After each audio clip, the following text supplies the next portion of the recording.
साथियों, स्वागत है आपका self study classes with Sumit Jain YouTube channel में। तो साथियों, स्टार्ट हो चुका है आज का ये सेशन और ये दोस्तों निचोड़ कोर्स है। आज हम हिंदी साहित्य का पूरा 10 दिन का अपना टारगेट है कि 10 दिन में हम हिंदी साहित्य का पूरा निचोड़ पढ़ लेंगे। ठीक है, निचोड़ यानी कि दोस्तों इसमें जो है, जैसे अपन हिंदी साहित्य का इतिहास पढ़ते हैं, हिंदी साहित्य का आदिकाल, भक्तिकाल, रीतिकाल पढ़ते हैं। ठीक है, तो इनमें आपको वो सारी चीजें मिलने वाली हैं जो हिंदी साहित्य के इतिहास में महत्वपूर्ण है, आदिकाल में महत्वपूर्ण है, भक्ति काल में। वो महत्वपूर्ण चीजों को अब हम यहाँ पर स्टार्ट करेंगे।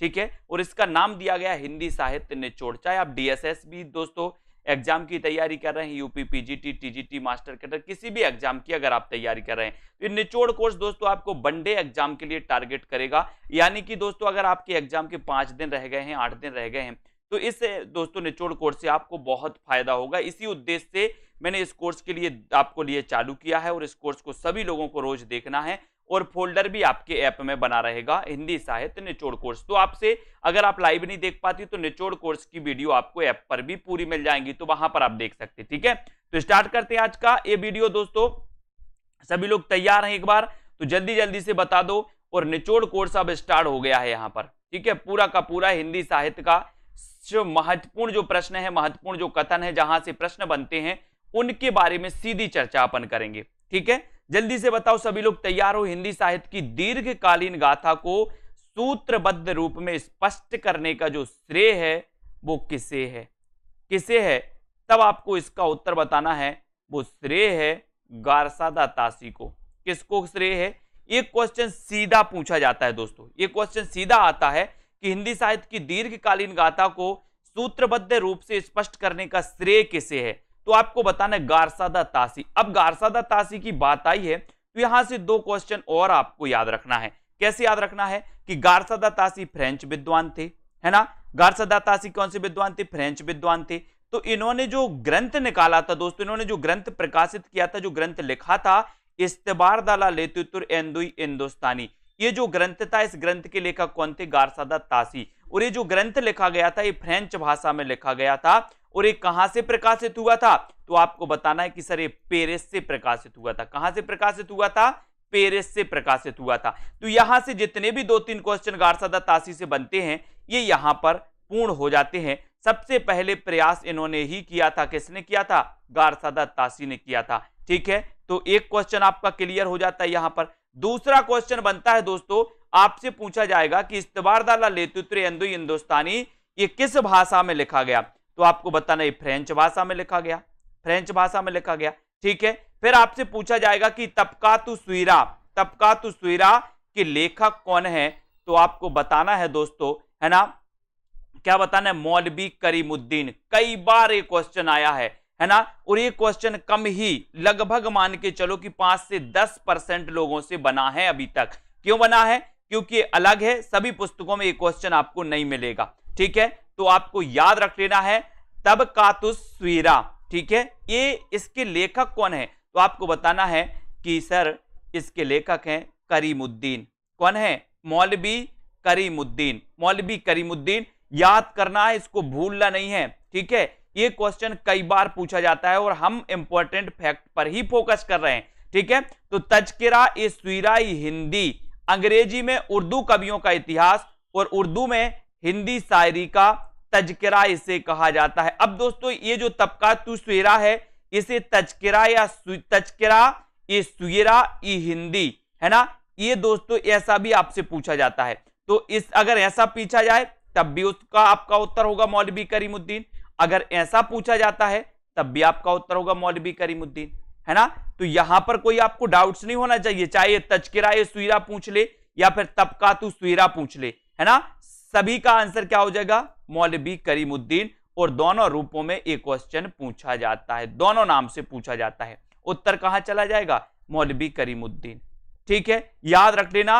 और आपको याद रखना है दोस्तों कि हिंदी अंग्रेजी में उर्दू कवियों का इतिहास है और उर्दू में हिंदी शायरी का तज़किरा इसे कहा जाता है।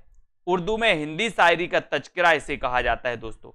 ठीक है, सभी को पता है। अब यहां पर आते हैं the modern vernacular literature of Hindustan को हिंदी साहित्य का नींव का पत्थर माना जाता है। ये क्वेश्चन बहुत इंपॉर्टेंट है, कम पुस्तकों में आपको मिलेगा। क्या मिलेगा? आपको इनको याद रखना है। आपसे पूछा जाएगा कि हिंदी साहित्य के इतिहास का नींव का पत्थर किसे माना जाता है, नींव का पत्थर किसे माना जाता है।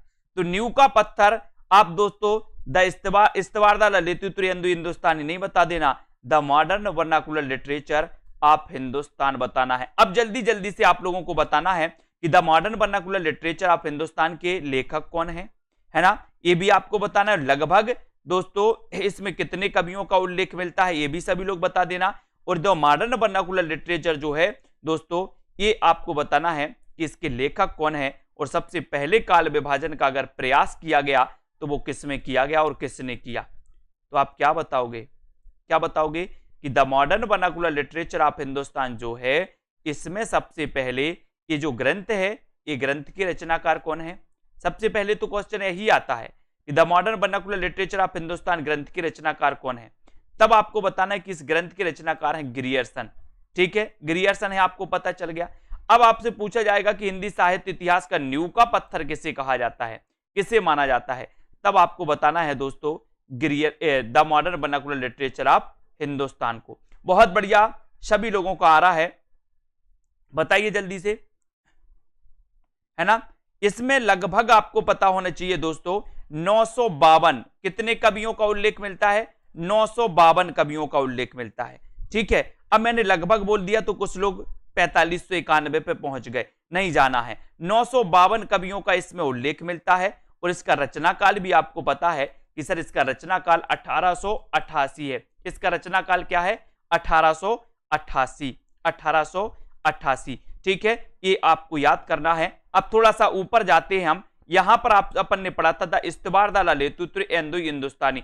इसका रचना काल आपको बताना है, कितने भागों में ये प्रकाशित हुआ था, ये भी आपको बताना है। बता दो जल्दी से, वैसे ये ही पूछा जाता है ना। बाकी आप बता दो कि इस्तवार द ललितुत्र हिंदुस्तानी, इसका रचना काल क्या है और ये कितने भागों में प्रकाशित हुआ था, और कौन सा भाग कब प्रकाशित हुआ था, ये भी आपको बताना है। तो जल्दी से बताएं, किसी को समझ में ना आए तो बताते जाना। बिल्कुल सही है, बताओ। The modern vernacular literature of Hindustan को हिंदी साहित्य का नींव का पत्थर माना जाता है। ठीक है, नींव का पत्थर माना जाता है, ये तो आपको पता ही है ना। और शिवसेन सेंगर हिंदी कवियों का प्रथम वृत्त संग्रहकार माना जाता है। किसे, शिवसेन सेंगर को, अगर आपसे कभी पूछा जाए तो बताइए। और शिवसेन सेंगर के बारे में आपको याद रख लेना, एक क्वेश्चन यहां से बनता है दोस्तों। अब आपको कंफ्यूज नहीं होना, बहुत सारे लोग दो भागों में प्रकाशित हुआ है। प्रथम भाग इसका 1839 में प्रकाशित हुआ, और द्वितीय भाग इसका कब प्रकाशित हुआ, कितने भागों में प्रकाशित हुआ।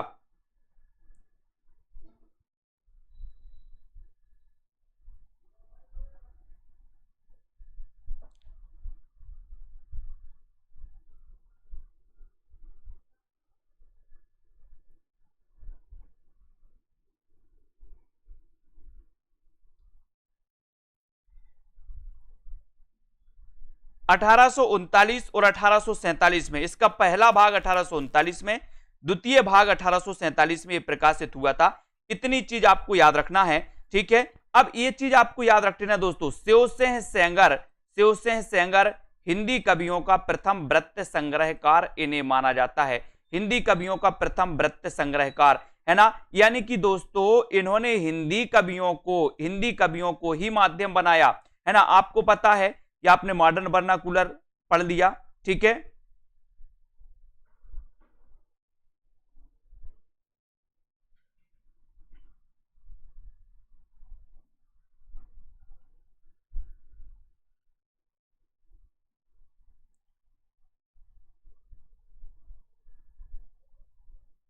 देखो बहुत सारे लोग कंफ्यूज हो गए।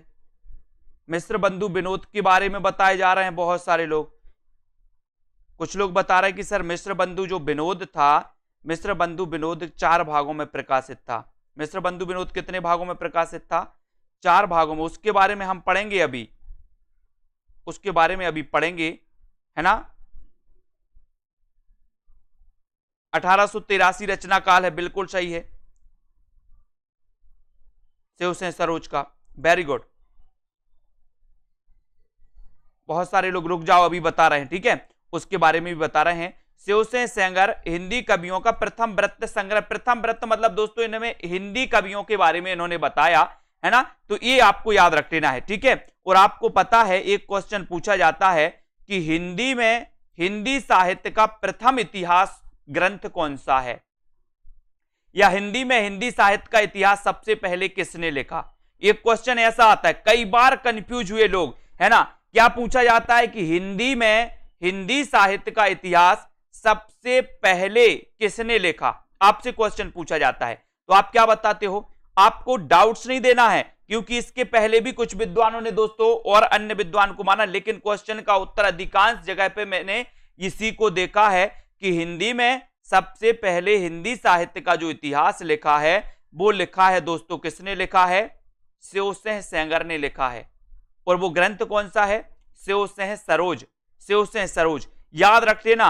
अब आप ये नहीं बताना हिंदी साहित्य का प्रथम इतिहास ग्रंथ कौन सा माना जाता है, कौन सा, इस्तबारदा ललितुत्र अंदु हिंदुस्तानी, लेकिन वो किस भाषा में था, वो फ्रेंच भाषा में था। गारसादा तासी का किस भाषा में था, फ्रेंच भाषा में था, लेकिन जो शिवसेन सेंगर ने लिखा था ये हिंदी भाषा में लिखा गया। द मॉडर्न वर्नाकुलर जो लिटरेचर था वो अंग्रेजी भाषा में लिखा गया, इसलिए शिवसेन सरोज जो ग्रंथ है इसे हिंदी में हिंदी साहित्य का प्रथम इतिहास माना जाता है। याद रख लेना, क्वेश्चन आता है गलत ना हो जाए, ये क्वेश्चन बहुत सारे लोग गलत करके आते हैं। मैंने स्पष्ट कर दिया है कि जो गारसादा तासी ने लिखा था इस्तबारदा ललितुत्र वो फ्रेंच भाषा में लिखा था। The modern vernacular literature English में लिखा गया, अंग्रेजी भाषा में लिखा गया, लेकिन जो हिंदी में लिखा गया वो कौन सा लिखा गया, शिवसेन सरोज, शिवसेन सेंगर का शिवसेन सरोज। इसलिए आपसे पूछा जाता है कि हिंदी में हिंदी साहित्य का इतिहास सबसे पहले किसने लिखा है ना, या इतिहास ग्रंथ कौन सा है, तो वो कौन सा है, शिवसेन सरोज, और वो किसका है, शिवसेन सेंगर का। ठीक है, क्लियर। एक क्वेश्चन डाउट्स में नहीं रखना है ना। हिंदी साहित्य इतिहास लेखन में सबसे पहले काल विभाजन, प्रवृत्ति निरूपण और मूल्यांकन किसने किया, तो आपको बताना है डॉक्टर जॉर्ज ग्रियर्सन ने। यह क्वेश्चन भी कई बार आया है, आपसे पूछा जाता है कि हिंदी साहित्य इतिहास लेखन में सबसे पहले काल विभाजन किसने किया, तो सबसे पहले काल विभाजन किसने किया, डॉक्टर जॉर्ज ग्रियर्सन ने। इस्तबारदा ललितुत्र जो लिखा था, किसने लिखा था, गारसादा तासी ने, उसमें उन्होंने काल विभाजन नहीं किया। काल विभाजन तो मॉडर्न वर्नाकुलर लिटरेचर में किया गया, और वो ग्रंथ किसका है, वो ग्रंथ जॉर्ज ग्रियर्सन का है। तो आपसे पूछा जाएगा अगर कि सबसे पहले हिंदी साहित्य के इतिहास को या हिंदी साहित्य के इतिहास को काल विभाजन या कालों में बांटा, किसने बांटा, या काल विभाजन किसने किया, तो आपको बताना है ग्रियर्सन, सीधा सीधा। ठीक है, क्लियर, यहां तक कोई डाउट्स तो नहीं किसी को। The modern vernacular literature of Hindustan का प्रकाशन एशियाटिक सोसाइटी ऑफ बंगाल की पत्रिका के विशेषांक 1888 ईस्वी में दोस्तों ये प्रकाशित हुआ था। कौन सा, the modern vernacular literature of Hindustan, और ये 1888 में हुआ था, है ना। और ये एशियाटिक सोसाइटी ऑफ बंगाल की पत्रिका के विशेषांक के रूप में हुआ था। ठीक है, क्लियर, ये आपको याद रख लेना। द मॉडर्न वर्नाकुलर लिटरेचर ये किस भाषा में था, ये अंग्रेजी भाषा में था, है ना। कब प्रकाशित हुआ, 1888 में प्रकाशित हुआ। किस पत्रिका के दोस्तों विशेषांक में हुआ, तो एशियाटिक सोसाइटी ऑफ बंगाल की पत्रिका के विशेषांक में हुआ। इनको आपको याद करना है। ठीक है, आगे बढ़ते हैं। The modern vernacular literature of Hindustan को प्रथम साहित्य इतिहास ग्रंथ डॉक्टर किशोरीलाल गुप्त ने माना है। दोस्तों किशोरीलाल गुप्त ने कहा है मॉडर्न वर्नाकुलर जो लिटरेचर है दोस्तों, इसे हिंदी साहित्य का प्रथम इतिहास ग्रंथ माना है। क्यों माना इसने, इन्होंने क्यों माना, आपको पता है कि इतिहास में दोस्तों काल विभाजन पहली शर्त होती है, मतलब महत्वपूर्ण शर्त मानी जाती है। काल विभाजन एक महत्वपूर्ण शर्त मानी जाती है कि अगर आप इतिहास लिख रहे हो तो उसमें कालों का विभाजन होना चाहिए। और काल का विभाजन अपन ने ऊपर पढ़ा था कि सबसे पहले किसने किया था, ग्रियर्सन ने किया था। किसने किया था, ग्रियर्सन ने। इसलिए किशोरीलाल गुप्त ने the modern vernacular literature of Hindustan को हिंदी साहित्य का प्रथम इतिहास ग्रंथ माना है? अब आपसे कभी अगर पूछा जाए, क्वेश्चन पूछा गया है क्योंकि कि किशोरीलाल गुप्त ने हिंदी साहित्य का प्रथम दोस्तों साहित्य इतिहास ग्रंथ किसे माना है, तो आपको बताना है the modern vernacular literature of Hindustan को माना है। ठीक है, ये क्लियर, किशोरीलाल का हो गया। अब यहां पर देखो ये क्वेश्चन आता है आपसे, ऐसा लिखा होगा, क्वेश्चन को आपको पढ़ना है अच्छे से, DSSSB वाले विशेष रूप से ध्यान देंगे। हिंदी साहित्य के इतिहास का प्रस्थान बिंदु किसे कहा जाता है? आपसे पूछा जाएगा हिंदी साहित्य के इतिहास का प्रस्थान बिंदु किसे कहा जाता है? आप क्या बताओगे? क्या बताओगे? शिवसेन सरोज को कहा जाता है ना? ये क्वेश्चन कई बार आया है, हिंदी साहित्य के इतिहास का प्रस्थान बिंदु कहा जाता है तो किसे कहा जाता है? वो कहा जाता है दोस्तों शिवसेन सरोज को, क्योंकि आपको पता है कि हिंदी में हिंदी साहित्य का जो इतिहास लिखा गया वो लिखा गया कौन सा? शिवसेन सरोज, है ना। और दोस्तों आपको पता है इसके लेखक कौन है? तो बोले सर इसके लेखक हैं शिवसेन सेंगर। लेखक कौन है? शिवसेन सेंगर। ठीक है, इसको आपको याद करना है। डॉक्टर ग्रियर्सन ने अपने साहित्य इतिहास ग्रंथ लेखन में सर्वाधिक सहायता शिवसेन सरोज से ही ली है दोस्तों, शिवसेन सरोज से ही इन्होंने ली है। किसने? डॉक्टर ग्रियर्सन ने, है ना। और the modern vernacular literature of Hindustan में वर्णित कवियों की संख्या कितनी है? तो 952 है। आप याद रख लेना, ये क्वेश्चन भी कई बार आया है। आपको पता है कि the modern vernacular literature of Hindustan, इस ग्रंथ के लेखक ग्रियर्सन है ना। और इस ग्रंथ में सबसे पहले काल विभाजन का ध्यान रखा गया, है ना। ये जो ग्रंथ है अंग्रेजी भाषा में है दोस्तों। ये जो ग्रंथ है इसका रचना काल 1888 है। इसको आपको याद रख लेना है। ठीक है, तो वर्णित कवियों की संख्या कितनी है? 952 है। कितनी है? 952 है। इसको आपको याद रख लेना है।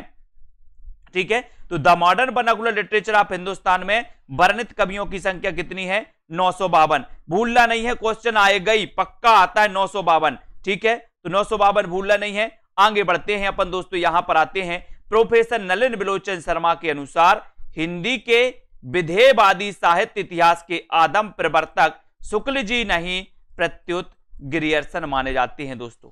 कौन माने जाते हैं? ग्रियर्सन माने जाते हैं। आपने दोस्तों हिंदी साहित्य इतिहास की लेखन की कितनी पद्धतियां पढ़ी हैं? 4 पद्धतियां पढ़ी हैं। कौन कौन सी पढ़ी हैं बताइए, किसी को पता है 4 पद्धतियों के नाम? वर्णानुक्रम पद्धति आपने पढ़ी है, काल क्रमानुसार पद्धति आपने पढ़ी है ना। फिर आपने वैज्ञानिक पद्धति पढ़ी है और फिर आपने विधेयवादी पद्धति पढ़ी है। कौन सी पद्धति पढ़ी है? विधेयवादी पद्धति। तो आपको पता है इतिहास लेखन की 4 पद्धतियां होती हैं दोस्तों। ठीक है, तो आपको याद रख लेना है इन पद्धतियों को, है ना। आपको पता है कि ये जो नलिन बिलोचन शर्मा है, इन्होंने कहा कि हिंदी की विधेयवादी जो पद्धति है, विधेयवादी पद्धति है, इसके आदम प्रवर्तक कौन? शुक्ल जी नहीं प्रत्युत ग्रियर्सन है। ग्रियर्सन, ये किसने कहा? ये कथन कई बार आया है और ये कथन है नलिन बिलोचन शर्मा का। क्योंकि आपको पता है, सभी को पता होगा दोस्तों कि विधेयवादी पद्धति का प्रयोग किया किसने? रामचंद्र शुक्ल ने। आपने पढ़ा होगा, क्या पढ़ा होगा कि रामचंद्र शुक्ल ने हिंदी साहित्य का इतिहास ग्रंथ जो लिखा वो कब लिखा? 1929 में इनका प्रकाशन हुआ था।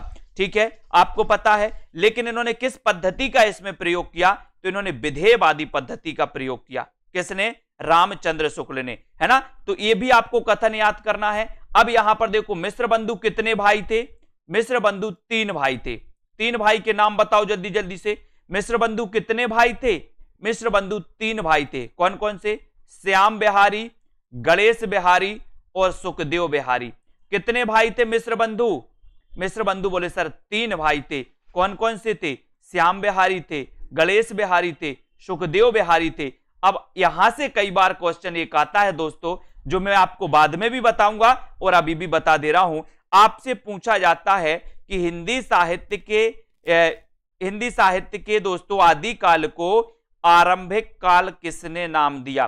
कई बार क्वेश्चन कंफ्यूज होते हो आप लोग। आपसे एक नॉर्मल क्वेश्चन पूछा जाता है कि आरंभिक काल नाम किसने दिया, और आप आरंभिक काल और प्रारंभिक काल में कंफ्यूज हो जाते हो। आरंभिक काल किसने कहा और प्रारंभिक काल किसने कहा?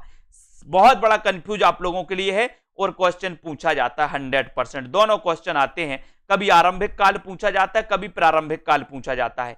तो अब आपको एक थोड़ी सी चीज याद रखनी है कि सर ये जो मिश्र बंधु थे ये 3 भाई थे, कौन कौन से? श्याम बिहारी, गणेश बिहारी और सुखदेव बिहारी। लेकिन दोस्तों ये अलग अलग नहीं हुए। तो बोले सर क्या हुआ? ये तीनों आरंभ से साथ में रहे, आरंभ से ही साथ में रहे, इसलिए इन्होंने हिंदी साहित्य के आदि काल को आरंभिक काल नाम दिया। क्या नाम दिया? आरंभिक काल। क्यों नाम दिया? बोले सर इसलिए दिया क्योंकि आरंभ से साथ में रहे, आरंभ से साथ में रहे, है ना। डॉली जी फिर गड़बड़, आरंभिक गणेश नहीं, आरंभ से साथ में रहे। कौन? श्याम बिहारी, गणेश बिहारी और सुखदेव बिहारी। आरंभ से रहे तो आरंभिक काल नाम दिया किसने? मिश्र बंधुओं ने। और प्रारंभिक काल अगर पूछा जाए तो प्रारंभिक आपको गणपति चंद्रगुप्त लगाना है। ठीक है, प्रारंभ अपन बोलते ना कि कार्य को प्रारंभ करो, अपन बोलते ना कार्य को प्रारंभ करो, यानी कि श्री गणेश करो, श्री गणेश करो। तो गणेश से क्या बनेगा? गणपति। गणपति का नाम लेके हम कोई भी कार्य प्रारंभ करते हैं, प्रारंभ करते हैं। तो प्रारंभ से प्रारंभिक काल और गणपति का तो गणेश, है ना, याद रखते ना। इस गणपति चंद्र गुप्त ने प्रारंभिक काल और मिश्र बंधुओं ने आरंभिक काल, क्योंकि मिश्र बंधु 3 भाई थे और तीनों भाई आरंभ से साथ में रहे। ठीक है, तो श्याम बिहारी, गणेश बिहारी और सुखदेव बिहारी 3 भाई। ठीक है, अब यहां पर देखो मिश्र बंधुओं के मिश्र बंधु विनोद में हिंदी साहित्य इतिहास को 5 भागों में बांटा गया। डाउट्स यहां आ जाता है। क्या डाउट्स आता है? अब आपसे पूछा जाता है दोस्तों कि हिंदी साहित्य के इतिहास को समझ रहे ना आप लोग? ये मिश्र बंधु जो विनोद है ये ग्रंथ है, इस ग्रंथ को अलग रख दो, अलग रख दिया आपने, है ना। ये जो मिश्र बंधु विनोद है इसका एक भाग जे हो गया, दूसरा भाग जे हो गया, तीसरा भाग जे हो गया और चौथा भाग जे हो गया।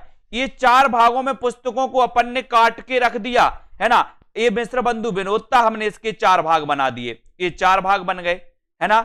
ठीक है, लेकिन इस पुस्तक में जो कुछ वर्णित किया गया, जो कुछ इसमें लिखा गया तो लिखने के दौरान जो हिंदी साहित्य का इतिहास लिख रहे थे, लिखने के दौरान उस इतिहास को इन्होंने 5 भागों में बांट दिया।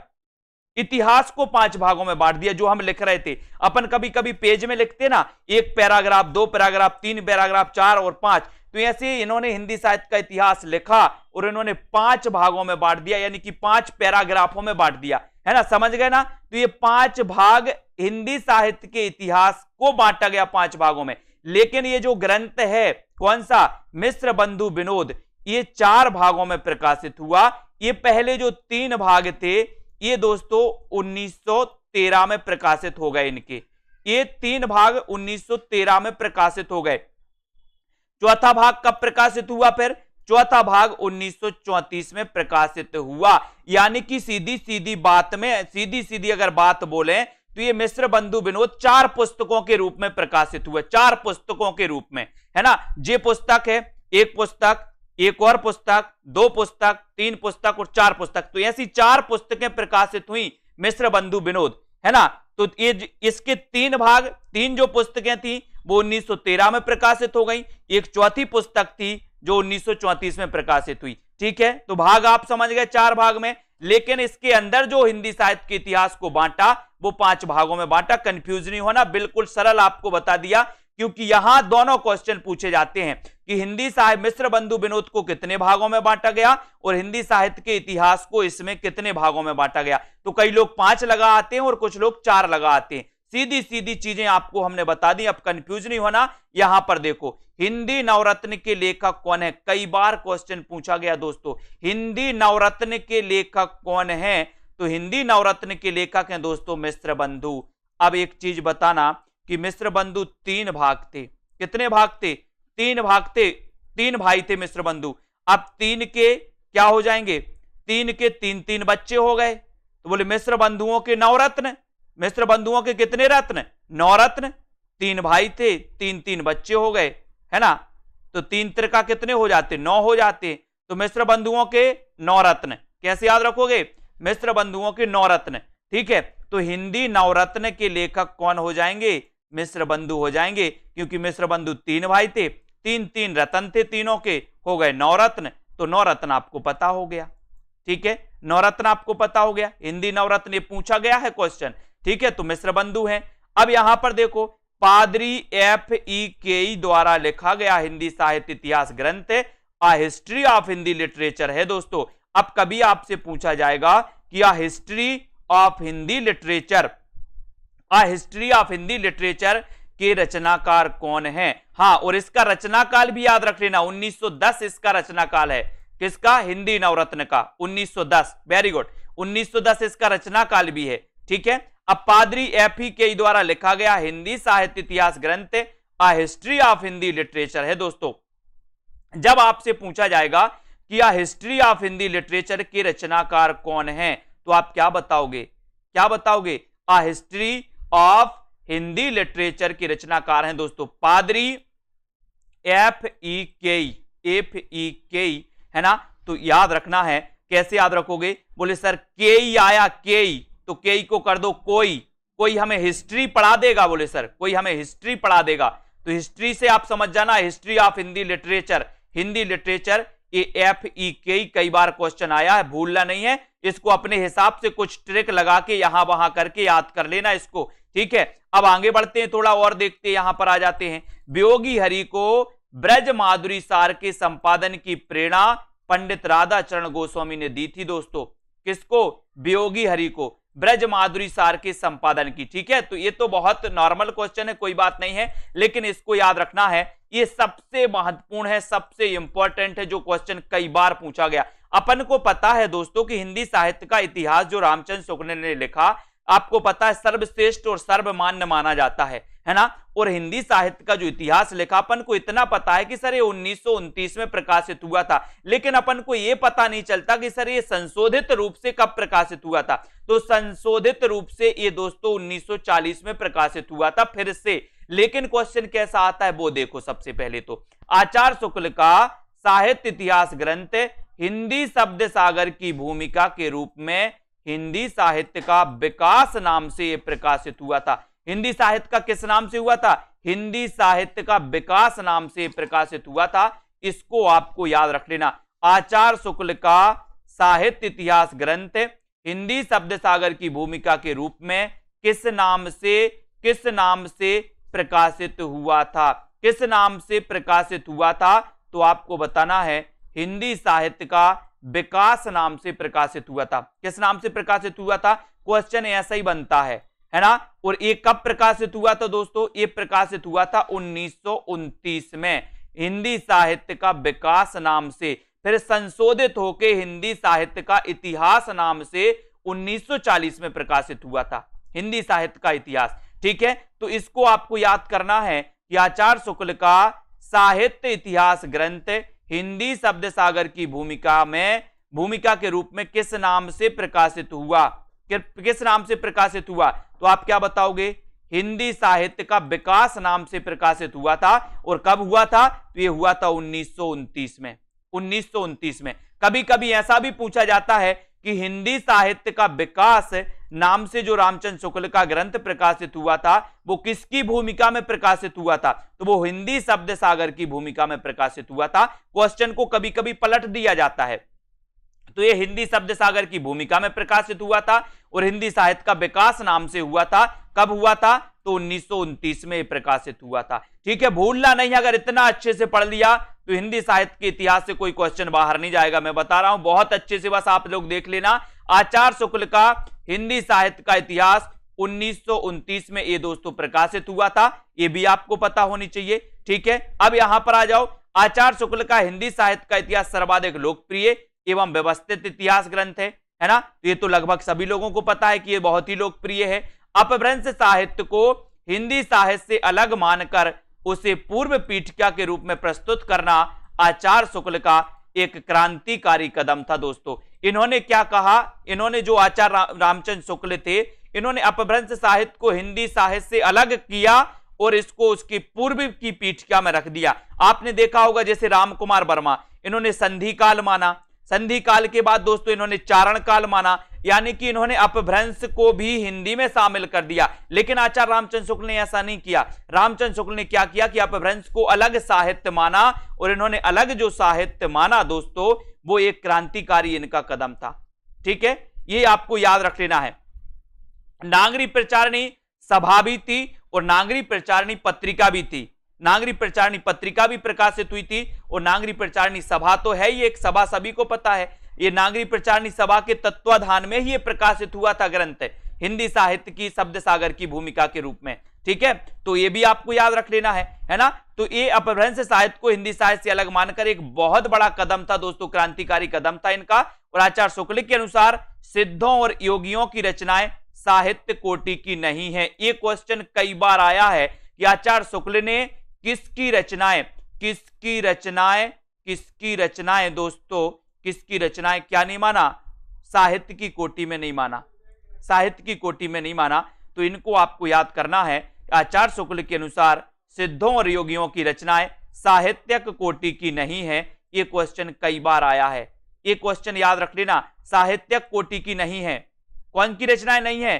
तो आपको याद करना है सिद्धों और योगियों की। सिद्धों और योगियों की रचनाएं साहित्य कोटि में नहीं आता दोस्तों, नहीं आती। किसने माना? ये आचार्य रामचंद्र शुक्ल ने माना, है ना। याद रखोगे सभी लोग? हाँ, याद रखना। हिंदी साहित्य का आलोचनात्मक इतिहास डॉक्टर राम कुमार वर्मा का ये अधूरा माना जाता है। जल्दी से बताओ, ये हिंदी साहित्य का आलोचनात्मक जो इतिहास था, इसका प्रकाशन वर्ष क्या है?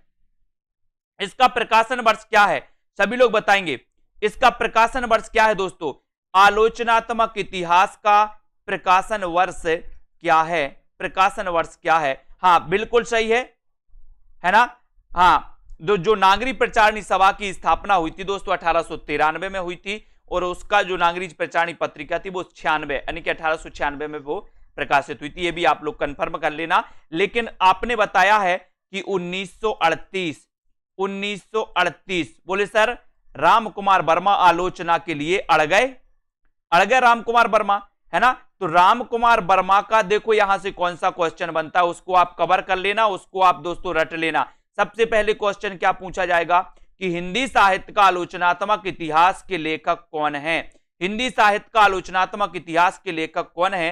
तो आप क्या बताओगे? तो आपको याद रख लेना कि हिंदी साहित्य का आलोचनात्मक इतिहास के लेखक हैं डॉक्टर राम कुमार वर्मा। कौन है? डॉक्टर राम कुमार वर्मा। ठीक है, याद हो गया सभी लोगों को, है ना, राम कुमार वर्मा। और आपसे पूछा जाएगा कि निम्न में से बताइए कौन सा अधूरा ग्रंथ है? अधूरा ग्रंथ है, तो आपका उत्तर हो जाएगा कि जो अधूरा ग्रंथ है वो अधूरा ग्रंथ है दोस्तों ये हिंदी साहित्य का आलोचनात्मक इतिहास। हिंदी साहित्य का आलोचनात्मक इतिहास ये अधूरा ग्रंथ माना जाता है ना, क्योंकि इसमें भक्ति काल तक ही वर्णन है। आपको पता होगा कि जो राम कुमार वर्मा हैं, इन्होंने दोस्तों हिंदी साहित्य के इतिहास को दोस्तों आपको पता है कि इन्होंने सबसे पहले संधि काल माना और उसके बाद चारण काल माना। कभी कभी आपसे पूछा जाता है कि जल्दी से बताइए हिंदी साहित्य के आदिकाल को चारण काल नाम किसने दिया?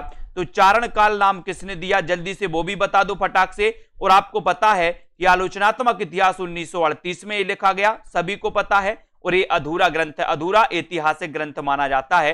ठीक है, इसको आपको बहुत अच्छे से याद रख लेना, यहां से क्वेश्चन आता ही है ना। और हिंदी साहित्य के इतिहास को आलोचनात्मक ढंग से समझाने का जो श्रेय है वो पद्मलाल पुन्नालाल बख्शी को है, आलोचनात्मक ढंग से। ठीक है ना। अब हिंदी का मुसलमान कवि पुस्तक के लेखक हैं दोस्तों गंगा प्रसाद सिंह। हिंदी का मुसलमान कवि इस पुस्तक के लेखक कौन है? अगर कभी आपसे पूछा जाए, है ना। वैसे बहुत कम पूछा जाता है, बहुत कहीं देखने को नहीं मिला ये क्वेश्चन, लेकिन आपको याद रखना है कि हिंदी के मुसलमान कवि पुस्तक के लेखक कौन है? तो गंगा प्रसाद बिमल हैं। ठीक है, इनको याद रखोगे। आपको पता चल गया कि सर हिंदी साहित्य के, है ना, आदिकाल को चारण काल जो नाम दिया है वो नाम दिया है दोस्तों किसने दिया है? गिरियर्सन ने और राम कुमार वर्मा ने। ये आपको याद करना है, ठीक है। तो ये हिंदी का मुसलमान कवि पुस्तक के लेखक कौन है? गंगा प्रसाद सिंह, याद रखो। यहां पर आ जाओ, हिंदी पुस्तक साहित्य माता प्रसाद गुप्त को आधुनिक साहित्य संपत्ति का बीजक कहा जाता है। ये क्वेश्चन कई बार पूछा गया, हिंदी पुस्तक साहित्य के लेखक कौन है? हिंदी पुस्तक, बोले हमारी हिंदी पुस्तक तो क्या है? बोले सर माता है।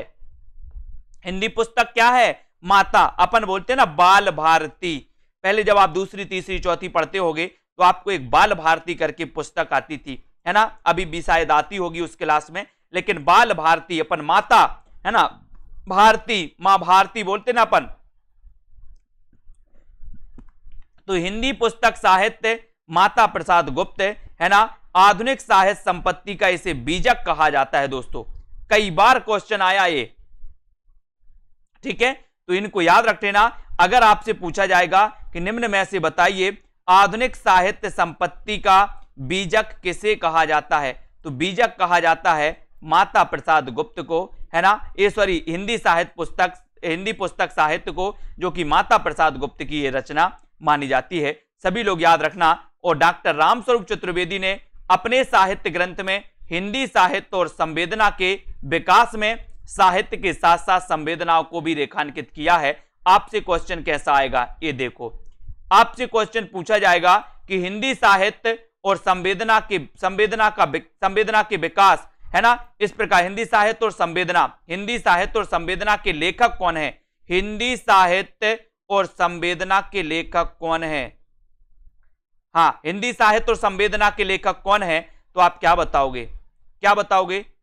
बोलो सर रामस्वरूप चतुर्वेदी। अब एक चीज बताना दोस्तों, आप संवेदनाएं प्रकट करते हैं, है ना, अपने पड़ोसी में, अपने आसपास, अपने रिश्तेदार, अपने परिचय में कोई अगर कुछ हो जाता है, कोई गमी हो जाए या कोई व्यक्ति कहीं से कुछ हो जाए व्यक्ति को, तो अपन क्या बोलते? संवेदना प्रकट करते, राम राम राम, अच्छा व्यक्ति था, करते ना ऐसा ही संवेदना। तो क्यों करते आप संवेदना? क्योंकि आपको उसका स्वरूप पता है। स्वरूप पता इसलिए, जिसका स्वरूप आपको पता नहीं है उसकी संवेदना आप प्रकट नहीं करते। स्वरूप, तो यहां पर आया संवेदना, हिंदी साहित्य और संवेदना हमें प्रकट करते हैं। क्यों? क्योंकि हमें स्वरूप पता है। स्वरूप पता इसलिए डॉक्टर रामस्वरूप चतुर्वेदी इसके लेखक माने जाएंगे। रामस्वरूप चतुर्वेदी इसके क्या माने जाएंगे? लेखक। क्वेश्चन कैसा बनेगा? बोले सर हिंदी साहित्य और संवेदना के लेखक कौन है? तो आपको बताना डॉक्टर रामस्वरूप चतुर्वेदी, है ना। और ये रामस्वरूप चतुर्वेदी आपको पता है कि इन्होंने दोस्तों रामचंद्रिका को छंदों का अजायब घर कहा था।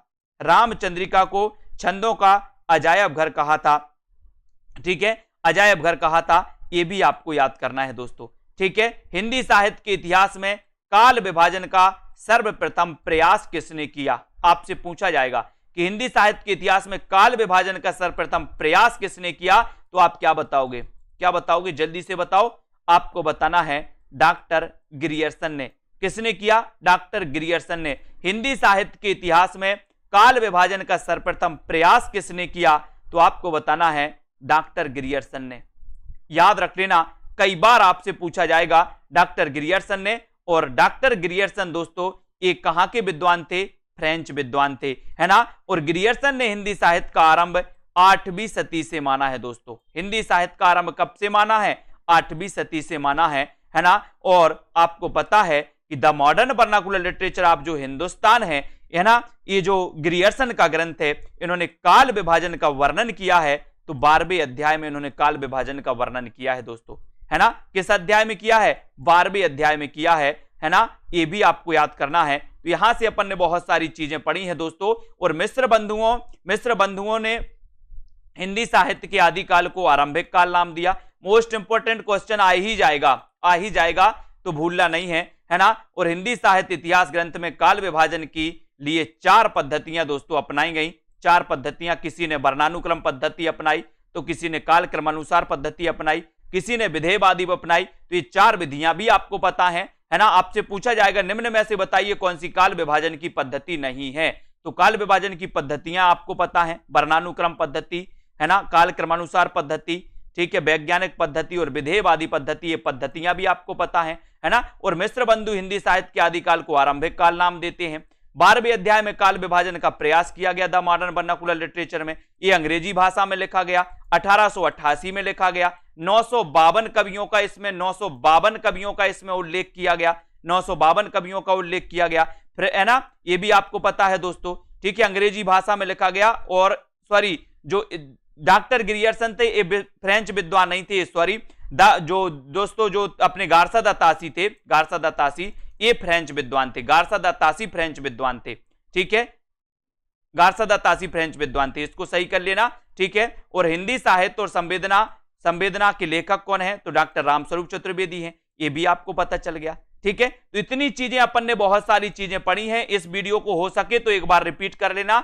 आगे की जो चीजें हैं दोस्तों वो अपन कल पढ़ेंगे, और अपना टारगेट है 10 दिन, है ना, 10 दिन याद रख लेना है, ठीक है, सभी लोग याद रखेंगे। डॉक्टर राम कुमार वर्मा खुसरो को अवधी का प्रथम कवि मानते हैं।